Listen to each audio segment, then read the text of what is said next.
On the carriage ride, Karenin kept telling Anna, "Your display of despair over someone else is very unbecoming. I hope it never happens again." He spoke in French, which was the language of the Russian upper class at the time. Anna looked at Karenin's cold face and said without any pretense, "I'm telling you, while I'm talking to you, I'm thinking about Vronsky. I love him. I'm his mistress. Do whatever you want." She uncovered the truth and covered her face with her hands, crying. What was Karenin's reaction to this? He remained motionless, staring straight ahead, with a deathly expression. He said, "All right, but before I take steps to protect my reputation, please maintain some decorum." Karenin had suspected the relationship between his wife and Vronsky, but hearing Anna admit it directly was a blow. Internally, he cursed Anna for being shameless, heartless, and faithless. But he appeared calm on the outside. His only concern now was how to handle this situation in the most dignified and appropriate manner. A duel? But Karenin was naturally timid. The thought of a gun pointed at him made him shiver. What if he were killed or injured? It didn't seem worth it. Divorce? Yes, that would end it. But Karenin said, no. Divorce would become a public scandal. His political rivals would use it to slander him. Besides, he didn't want to let Anna be with Vronsky. How could they possibly be happy together? How about separation? Karenin felt that wouldn't work either. It would not only embarrass him, but also push his wife into Vronsky's arms. After much consideration, Karenin decided that the only solution was to keep Anna by his side, punish her, and cut off her relationship with Vronsky while continuing to keep up appearances. This idea wasn't noble, but it was very practical. After making his decision, Karenin began writing to Anna, saying, "Our life should continue as before, as our marriage follows Christian teachings, and you must think about our son." When Anna received this decision, they had a negotiation. The novel describes it like this. Anna entered the study, looked at Karenin, and calmly said, "I'm a bad woman, but I'm still the same. I won't change anything." What was Anna saying? Feelings can't be hidden. I won't keep up appearances. I'm willing to pay the price. Karenin looked at Anna with anger and said, "I can overlook the past as long as no one else knows, and my reputation remains untarnished. Our relationship can stay as it was, but if you dare to continue damaging my reputation, I will take action." Anna sighed. "So what do you want me to do?"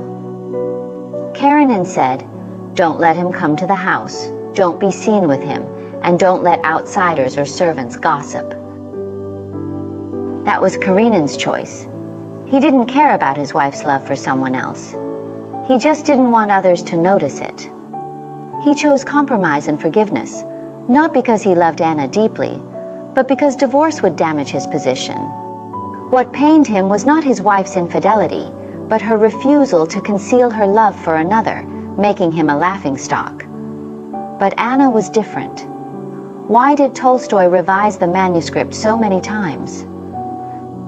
It's likely because, through his deepening exploration, he felt that Anna was different from others in high society, whether men or women. He developed a profound sympathy for Anna. Even though her affair was immoral, Tolstoy still felt for Anna, because there was a genuine part within her immoral feelings. Tolstoy portrayed Anna as incredibly courageous for her freedom and bold love. Let's continue. After revealing everything and laying it bare, Anna felt a sudden relief inside. If this were today, Anna could divorce her husband and pursue true love, but in that era, she couldn't. In 19th century Tsarist Russia, if a woman wanted a divorce and her husband didn't agree, it was an unsolvable problem. The so-called law protected the rights of the ruling class and patriarchy. Karenin and his upper-class society represented both the law and morality.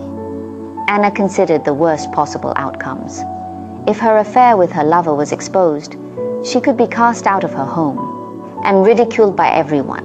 And her son, Seryoja, she wouldn't allow her husband to take him away, but he surely would. Anna could never leave her son, even with all these severe consequences: her husband, family, reputation, and child. Anna resolutely chose her love. She was willing to pay any price and bear the consequences. This was Anna's courage.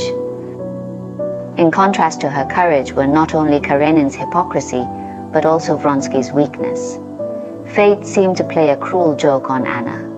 As she became more involved with Vronsky, it became clear that Vronsky was not Anna's true soulmate. When Vronsky learned of Anna's pregnancy, he hoped deeply that she would leave her husband and be with him. But now, upon reflection, he saw many problems with this.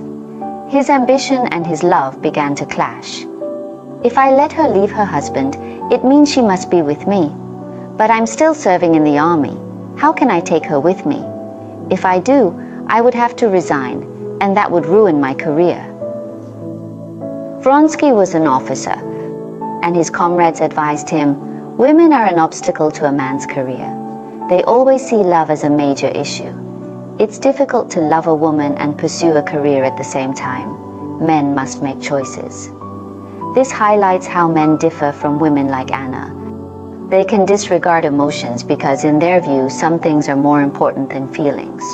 Thus, Vronsky began to feel overwhelmed. The pressures of responsibility and public opinion exhausted him. The pure thrill and pleasure of their affair were gone, and Vronsky even began to grow weary of the relationship.